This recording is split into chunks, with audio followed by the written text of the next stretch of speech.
难道德悬，不对知音不可谈，对了知音谈几句，不对知音四个字也能接啊。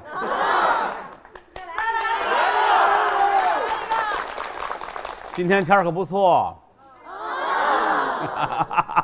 阿个六啊！哎呀，我们现场编导白教你们了啊，一句都没用上啊，挺好。听书开心是吧？开心。听相声呢？开心。听戏呢？开心。行，就这3样就行了啊，因为别的我也不会了。多好玩啊！干惯了这个时候再给村长都不换，村长不跟我换，我估计啊，以后越老了，可能说书的时间会越长一些，啊，上岁数了，你到80岁了，于老师得跳大舞去吧。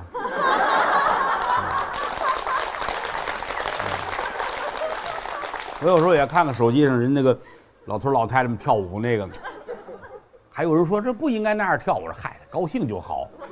是吧？我看那个这都可上下翻飞是吧？窜肩膀蹦起来接住了，我真怕掉地下啊！你夸一下碎了，可怎么弄这玩意儿？但是都挺高兴，活动活动呗啊！这也不坑谁不害谁的，怕什么了？我来不了，我害臊啊！我估计于老师那会儿行啊，叼个烟卷烫一脑袋卷儿。谦儿哥是个好玩的人啊，他净是包袱。他那会儿，我们认识的时候，他其实就不怎么说相声。他那会儿就演电视剧啊，什么演小品，干这个，觉得说相声没意思了。这后来我们就遇见了，这才又开始从事这个工作。他演戏那会儿也挺好玩的，然后那个游泳去啊，在游泳池那儿坐着，那会儿已经小有名气了，电视台老有他，游泳去，坐池子那儿歇着，来小朋友，叔叔，你是演电影的吗？小孩看着眼熟啊，这孩挺高兴，一会儿他跑过来，叔，你是演电视剧那个吧？是吧？啊，是啊。一会儿小孩，叔，你是不是演电视的？是啊，是好。小孩走了，一会儿大老远跑过来，叔，你是演猪八戒那个吧？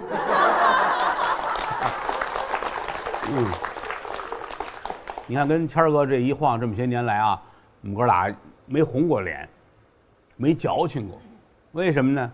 这聪明人之间呢，不会因为这个什么小事俩人互相怎样，不用，都能提前就站在对方的角度把这个事情想明白了。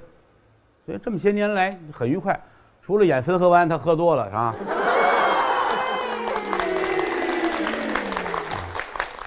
我这个人其实挺个性啊，我也没什么太多的朋友啊，有时候他们出去喝酒去，我老劝他们没有意义，喝完酒没有用。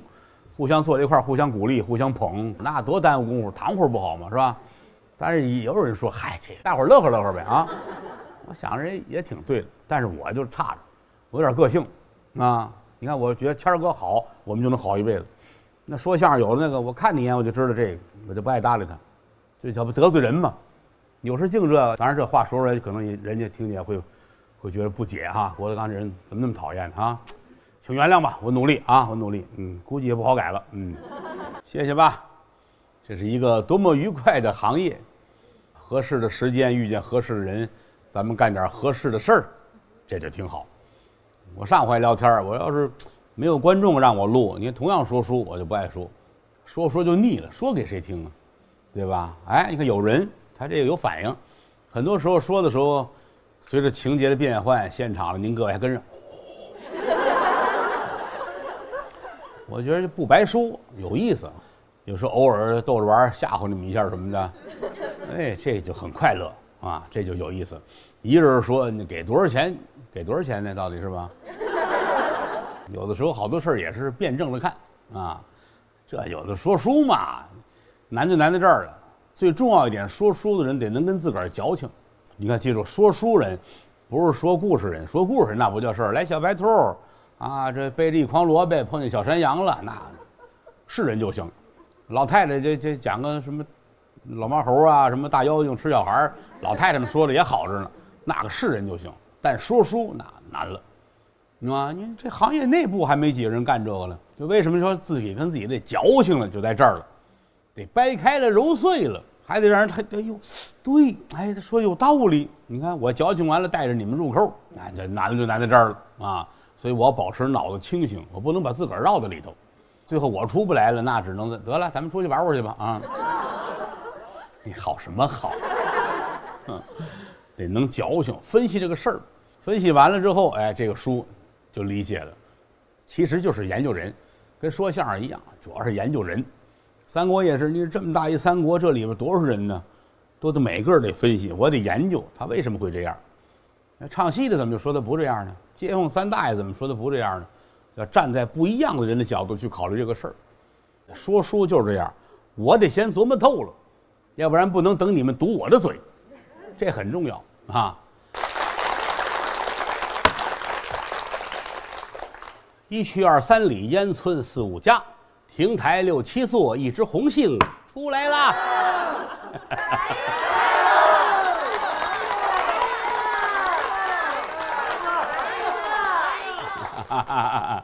接不上来了吧？不来了，不来了。来一个，来一个。摘口罩，摘口罩。还有一个人搭得好，带着了，带着了啊。准是说相声那儿派来捣乱的。你们要好出去看别的演出，你们可别这么闹啊！不看啊，不看。别说要票是吧？啊，芭蕾舞、交响乐，你们不许这样啊！哎，那容易让人笑话啊！我那天无意中翻资料啊，看了一个新闻，就是原来的一个是老的事情，把我乐坏了啊！这蒙古是哪个国王来着哈？带着自己的什么王后啊、文武大臣呢，访问英国。英国人就有礼节嘛，完事请看交响乐，然后呢看着看着呢，这蒙古国王身后就听着人打呼噜，呼啦呼啦，这呼噜打的呀，哎呀，大伙儿都很尴尬。蒙古国王我自个儿一回头看，自个儿的保镖，你想那保镖那玩意儿，他那看得了交响乐、芭蕾舞啊？啊，台上那跳芭蕾舞，他那会儿啊打呼噜。到最后，英国这接待的这大臣们瞧不过去了啊，问用不用叫醒他呀？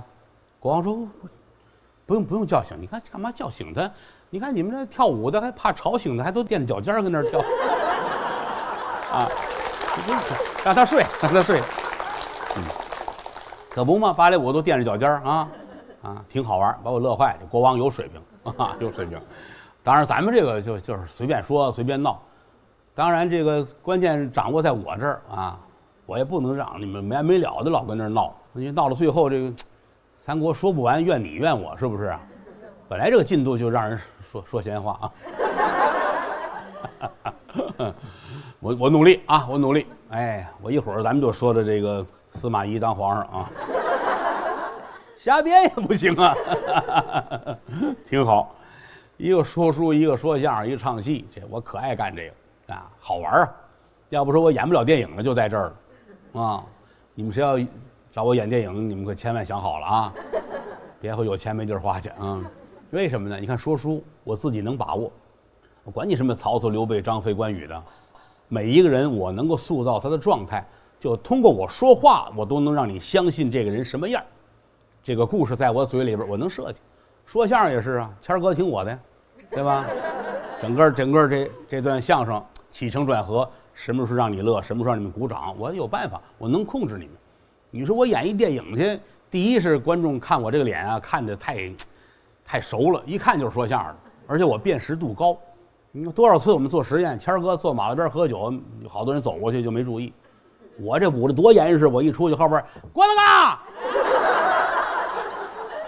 所以这个东西就注定了我成为不了影帝，我要拿下几个影后可能还行啊。那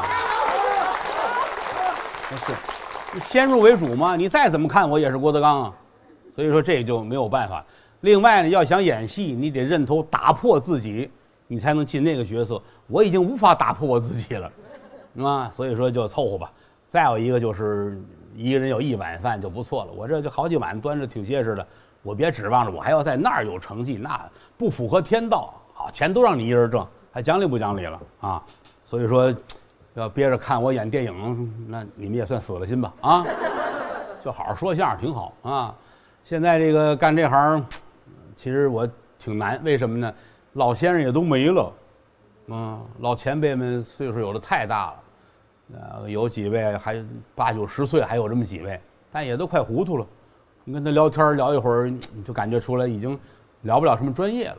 我也就唠一个，我看看您来说别的说着说他就糊涂了。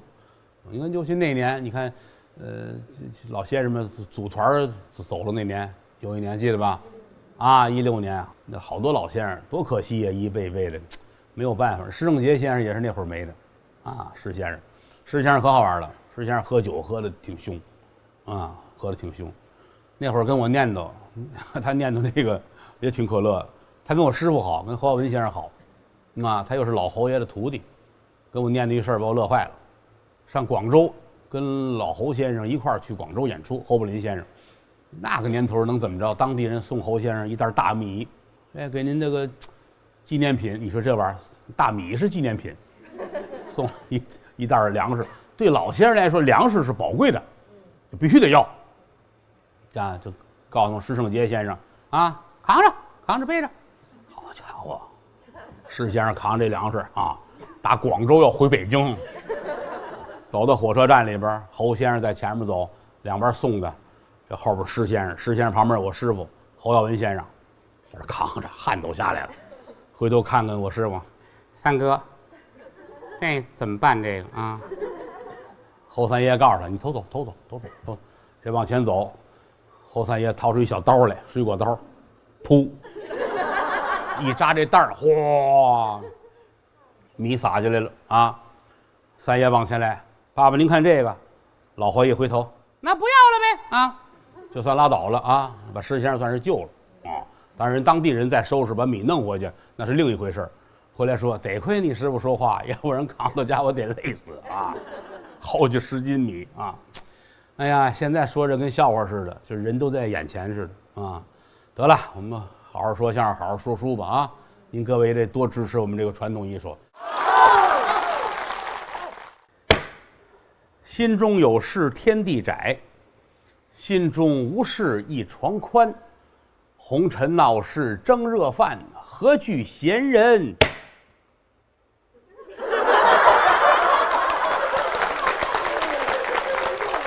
语2、3。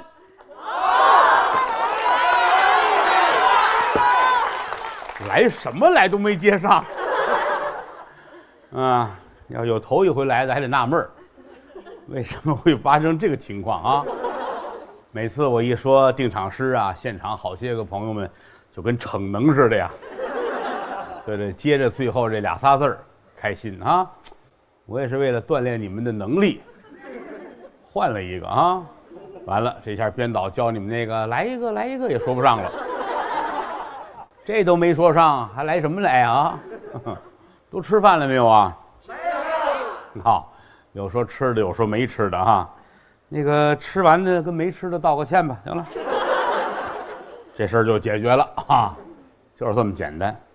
其实我现在也挺出头吃饭的，有时候录节目一天录个2场3场，一会儿该吃饭了，他们也问一会儿准备点什么呀，可发愁了。你说人家那喝酒了那个好办，你喝酒的人就不在乎菜了。像这不喝酒的，尤其我是最好伺候的了。我自己老说，我如果一天我要吃饭，真是我恨不得有10块钱我就够，熬个白菜，弄个什么有个豆腐，有个什么有咸菜酱豆腐，吃点就行了。老觉得在吃饭上好像弄得那么复杂，没有意义。炒8个弄6个的也犯不上，所以我吃东西也省事儿也简单。我就怕那个好家伙，转圈的那个桌子，10个人坐在一块儿，谁也不认识谁，互相崇拜，互相尊敬你夸完我还得夸你，哪那么些词儿来不了，真来不了。就是怎么省事儿怎么好，吃点就得了，待会儿还干活呢。也不是现在，原来那些年不得已，有的饭局得去，你得央给人家，求人家。现在终于熬出来了，我可不跟你们吃饭去了省事儿。那想当年那会儿还没出来，还在天津，我16岁打天津出来的，那个之前到吃饭有时候，就买这么一角饼，有的时候买半张。那会儿16、17、17、18正能吃，饼咵一切半张，买点杂样一卷就吃了。杂样好像就天津有，北京好像没有卖的。什么叫杂样呢？就是过去天津有那个酱货亭子，卖各种火腿肠啊，什么肝儿啊、肚啊、烧鸡啊、酱牛肉啊，单有这么一个售货的亭子，天津人管那叫酱货亭子啊，你就买吧，什么这样火腿那个，切多少也行，要一整根也行。我们天津呢单有这么一种吃法，就是杂样，就是每个上面剩的，它堆在一盘里头，这里边什么都有，所有的肠都有。开始可能也是就是这根你买多少，最后剩一口，我单卖不好卖了，他就把它切了，切成片都码在这儿。再后来这越来越好卖，他把整根的他也切了，垛子里头。哎，那喝酒了那个老头们都爱买这个，因为他什么都有，各式各样的玩意儿全有，弄一大包一卷就吃。现在回天津也没有这个酱货亭子了，也没有那个氛围了啊。还有好些个过去我们小时候在天津常吃的各种口味的火腿啊、腊肠，现在都没有。还这玩意儿不好说，因为那会儿净是那小作坊做的。你这个玩意儿一到工厂，它肯定是它能保证口味一样，但是你想那个东西它不会有。我那个经纪人还有一朋友，人家里有这手艺还不错，就是每年到天一凉了，就灌点各种肠子，不错的朋友大伙儿分一分，聊以自慰，就觉得哎呦小时候的老味儿。其实吃你也吃不了多少，但是吃的很高兴。昨天还给我呢，昨天灌的那个大腊肠，唯独天津有一种腊肠是哪儿都没有啊！你现在天津买那个也不行，非得是这个老手艺，它里边有白酒有糖啊，它是另一个味儿。我们管它说老味儿的大腊肠就是这个。现在唯一的就是经纪人他那朋友啊，希望他长生不老。昨天他给我2兜呢，一进门今天又灌了，拿塑料兜2大兜给我，刚灌完的，回家还得挂上。我说行。到家之后一开门，那谁，罗云平有一徒弟叫高小宝，知道哈？哎，高小宝住我们家。高小宝因为之前一直跟着郭麒麟当助理，后来那个，他工作方面郭麒麟不爱用他，种种原因吧啊，这下行了。然后我儿子把他倒给我了啊，天天在家待着。这半夜回去，他接的我，您回来了，我回来了。我把这2兜腊肠，我赶紧人说让挂上了啊，好了，您甭管了，这就搬梯子啊，搬梯挂起来。今儿中午临出来啊，我无意中一抬头，挂这个腊肠，把2塑料兜挂房梁上了。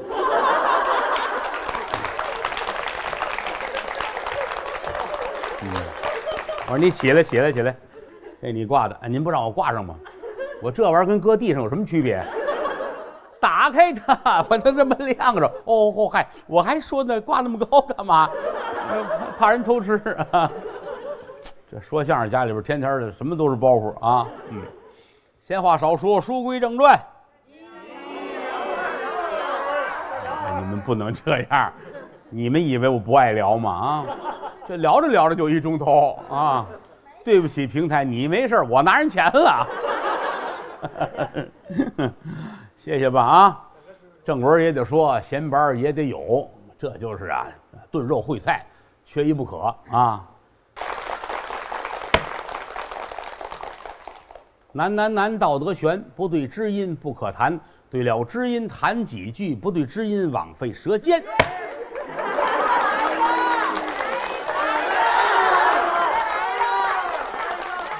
都没接好啊！不对知音枉费舌，你等拍这木头啊！这一人发10块钱一会儿啊！这有钱的人这都是啊！你们这是有钱没地儿糟去了啊！有没有好开心？有！好家伙，那大哥有！像你们这样的在单位里边，要是什么单位领导讲话，你们也这么搭下茬吗？不搭，还不搭。行吧，听书有听书的乐趣，上班有上班的规矩啊！你们在单位里可别这样啊！别回来老板说什么，你们底下说什么，老板以为自个儿这耳朵有问题呢。闲话少说，书归正文。再聊会儿啊，行，可以。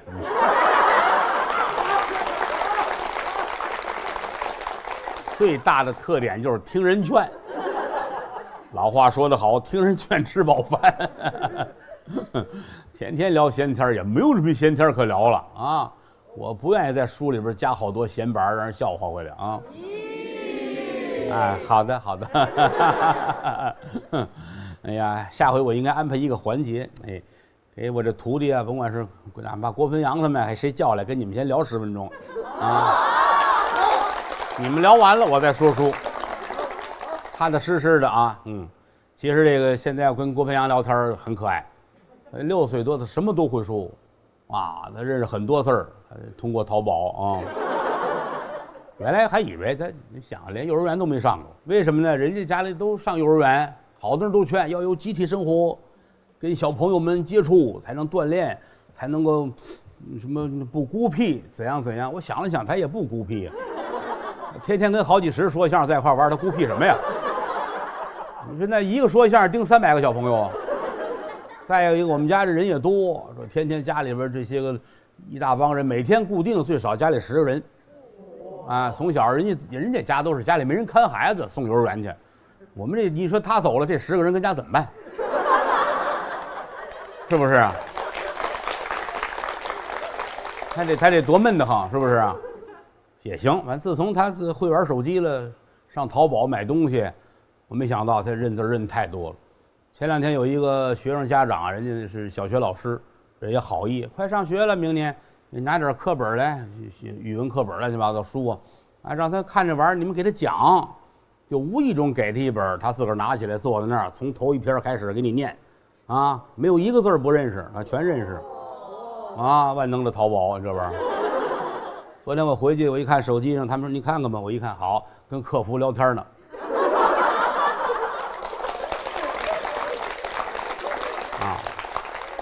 买那小汽车，啊，还没到，他就问人家，为什么没到？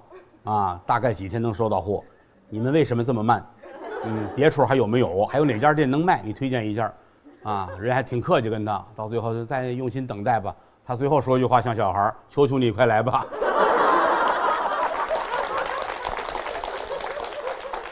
那客服打死也不知道是他跟郭汾阳聊了一天。也挺好啊，这眼瞅着也该上学了，啊，该上学了，这你别说，天天的就劝他啊，到学校去啊，跟小朋友好好的。他也很担心会不会有人欺负我呀？我说你放心，不会的，啊，你像我爸爸讲话的，他现在上学就得坐最后一排，又高又胖啊，人家小孩都没他祖邦啊。我说你不欺负人就好事儿，不会有人欺负你的啊。孩子总是要长大的，他是要上学的，咱们也该说书了，好不好啊？我不能老跟你们串这闲话。看看今天定场诗，你们能不能接上来啊？好。上微博搜“老郭有新番”，更多话题互动，耶！还有一个。上微博搜“老郭有新番”，更多话题互动啊！行，有那功夫上微博搜搜去多好啊！头上场，人家制作单位说：“您把这说一下啊，就把它有机的融合在作品里面。”我说那很难啊，但是我一定会说的啊，因为这个跟微博也不是外人啊，这么些年的交情了，提到微博就不能不提于谦老师，就是这个于老师啊。为什么说要提到于老师呢？因为今天于老师入驻某短视频平台，这样严谨一点啊。于老师玩什么总比我们晚一点儿，但是玩上之后可揽不回来的。因为当年刚有微博的时候，你看微博有一个专门负责我们这块的工作人员，认识我们几个人，就是跟有任务似的，您必须入驻。张三李四王五赵六，您各位，印象很深。刚开始的时候找于老师，说很忙啊，大伙都以为这正常，我们都不会吗？也没当回事儿。但是后来于老师就也早晚也玩上了，玩上之后这人魔怔了，无时无刻的都是在玩，就一直到今天啊。你看他坐在后台，于老师戴一花镜，他现在岁数大，戴一花镜，拿手机跟那儿我没见过这么认真看微博的人。我要看真的，你看一个是我，一个是郭麒麟，一个是郭汾阳，就我们家看东西都快，不管是什么，看看就看完了。于老师真是一个字儿一个字儿，这么点字儿，他能看老半天啊。有时候我老说你背呢是吗？啊。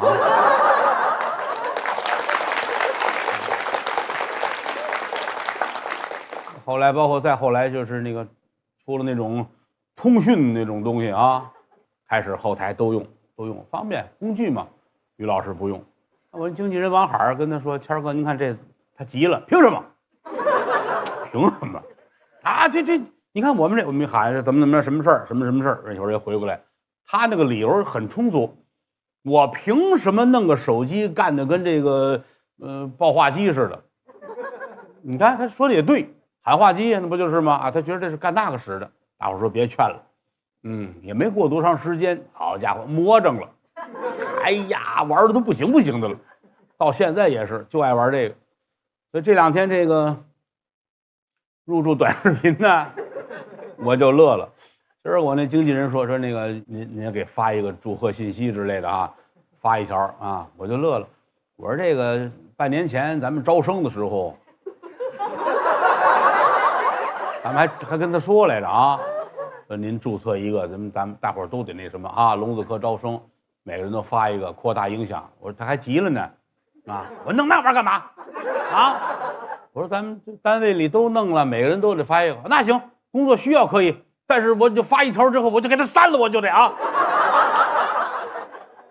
他们说这怎么别着急，到不了年底他就行了啊。后来我逐渐就发现，好家伙，到现在我玩不利索啊。所以你看我很少发东西，不老会的。好家伙，他在这上面飞了，开始啊。啊，这一入驻你们等着吧，好，你最好选择给他屏蔽，真的，要不得烦死你们。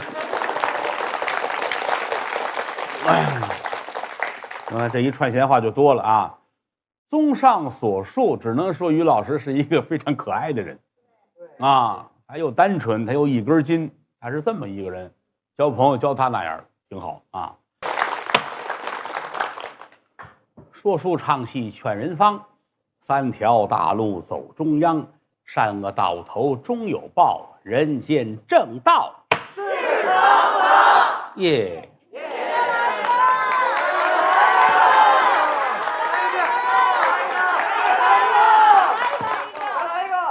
上微博搜老郭有新番，还能领奖，他们说啊，这个一说书就发自肺腑的开心。真快哈，这一晃说三国说了快1年了，印象很深。这几年好像每次录评书的时候呢，前后都能赶到年底左右，都是最忙的时候，这一年的工作差不多。还有几回录评书的时候赶上过生日，啊，现场观众送各种礼物啊，没送的我都记住了。今年又快了啊！千万可别送啊！我一说一乐就完了，哎，别回你们以为我玩笑啊！我3月前，我那经纪人王海儿，又快过生日，我哪儿就快过生日了，对吧？我这还早着呢啊！不，准备送点礼物啊！哎，我说行了吧，你千万别讲。我说我都说了，我说我打今天开始，我连生日我都不过。为什么呢？你徒弟学生这人也多，我一说过生日，就真假的，人家都觉得哟，是不是该花钱了？是不是得买东西？我说你别弄那个，我说我也不过生日了啊，我等什么时候我89岁，咱过90岁生日再说吧啊！我说你别那什么，不行，必须得送，必须不送不行啊！这是咱们哥们兄弟一份情谊啊！他就一直想憋着买东西，我就拦着他，你买别的我也不需要，没有意义，是吧？那天得有3月得有，突然间给我发好些个图片，就是发那个画画的案子，那个木头案子，大概有这么3、4张案子，发了好多照片，每一张都发好多，拍的桌子角、腿儿啊、桌面啊，得有4张，可能是还都是老桌子。我一看还不错，挺好，木质也挺好，然后告诉我一定要挑一张。我心说，我以为都给我呢啊。啊。我给您摘一张，就这个，我一个朋友啊是卖老家具的，啊，人家那儿的有这么4张，特别好，您挑一个吧。我说得了，我说就谢谢吧，我也没挑，不合适，你这人家非让你挑，就刚说完我不要的啊，不合适，不要。好家伙，隔3差5就问我挑怎么样了，挑怎么样，一直就问，我就跟他就为这时候我们俩吵了好几回，我说你不要，你不合适，对不对？再有一个，这你杀鸡问客这玩意儿啊，我挑不出来，我看哪都好啊，但人告诉你挑一个，我又摘不出来，拉倒，不要了啊。反正就一直客气着，不要，哎，一直到上个礼拜，他很郑重其事的啊跟我说必须挑一个，必须得挑一个。我说怎么还得必须？他不行，他这个每回过生日，哪怕是个小玩意儿，甭管是什么，你要不送吧，心里难受啊！你必须，我这2天我就安排车，因为是个桌子大啊，我安排车我都找完了，就等着你挑一个，然后因为这东西在外地，得从外地拉到北京给您送家去，确实我很感动。完事最后我说那得了，我就摘了一个小个的，我说要这个吧啊，我就恭敬不如从命了啊，我谢谢兄弟吧。把这个发给他了，哎，头天晚上发给他了，很感动。转天上午他给我发一微信，头一条就是，要不然你啐我一顿吧。